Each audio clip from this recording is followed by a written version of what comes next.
Fraser, how's this season different for you than last year? With last year being new and everything, what's your goals that are different this time?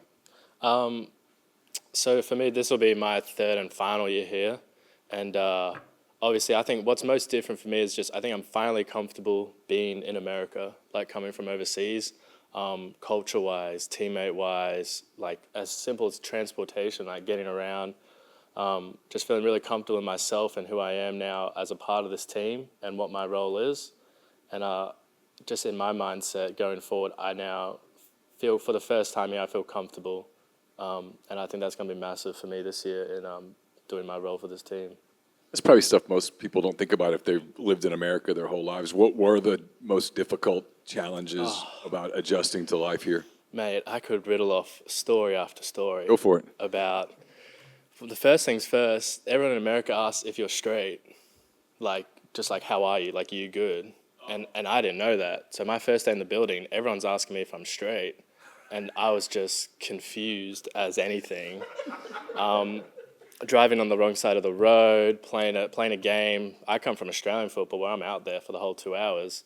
And now you're really like, I'm out there maybe a couple times, you know? So simple things like that, like interactions in the hallway, learning how to say what's up instead of g'day. Like that first year, really pounds and kilos, you know, weighing myself, lifting.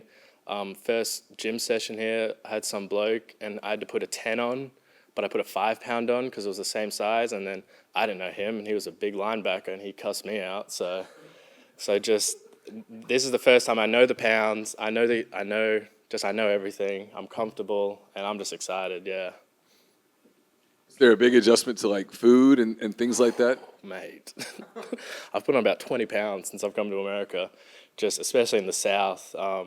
Fried food, crawfish. I've loved it. I love the free refills in restaurants. It's very different. It's cheap. Macca's, McDonald's. I love the grill, fast food, everything. It's really good. You mentioned Australian rules football. Do you ever miss the contact and the physicality of actually playing as opposed to just punting? I really do. If it was up to me, I'd run out there without a helmet and shoulder pads and like hit somebody. But it's very different. I was tackling people the same size as me. You know, here in the SEC, there's like 6'6", 250 returners. So I'm happy to stay away from those ones. And then I'm happy I have the helmet on. But no, it's real cool to watch the big boys especially hit each other. Like that's a lot of pounds going at each other. But yeah, I do miss Australian football. Lang goes for it a lot. Does that ever kind of piss you off that you don't get to run out and punt? Absolutely not. I have full trust in Coach Kiffin, and he has vastly more knowledge than I do in the game of American football. And if he decides that it's a situation to go for it, we're all the better for it. I just, I'm there on third down, I'm ready to go. And if he wants me, I'm there. If he doesn't, then that's another rep I don't have to take. So I'm happy.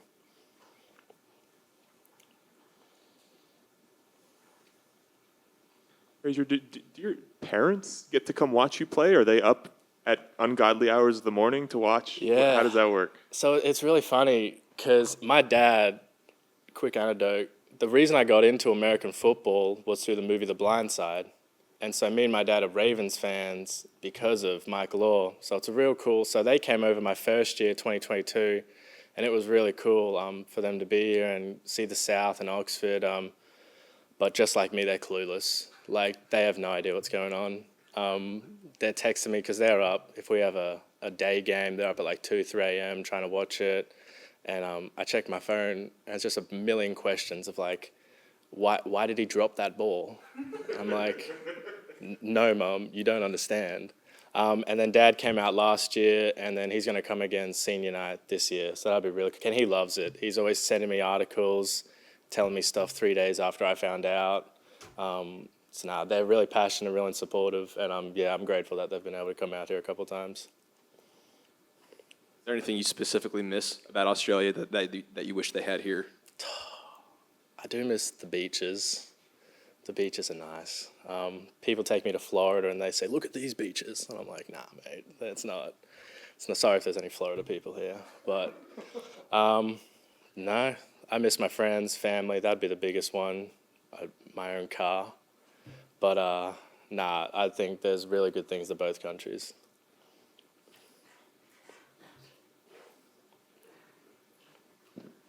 So what's next for you? I mean, I know your focus is on this season, but when this season's over, are you going back to Australia? What are you planning to do? Oh, well, I tell you, 2 years ago, I wasn't meant to be in Oxford. So I'm really taking it day by day. Last year was meant to be my last year, and we were able to get a waiver through with the NCAA in our compliance office. So right now, I'm just grateful for every day. It's hard right now in the midst of fall camp. You know, it's 6 o'clock and you're in your third meeting, but I'm just trying to stay grateful. Like, I'm just so happy to be here. I'm really excited for this season. Like, get chills thinking about it.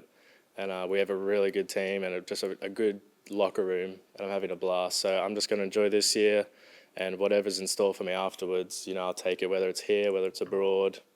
I'm just going to enjoy it. Thanks, lads. Appreciate you.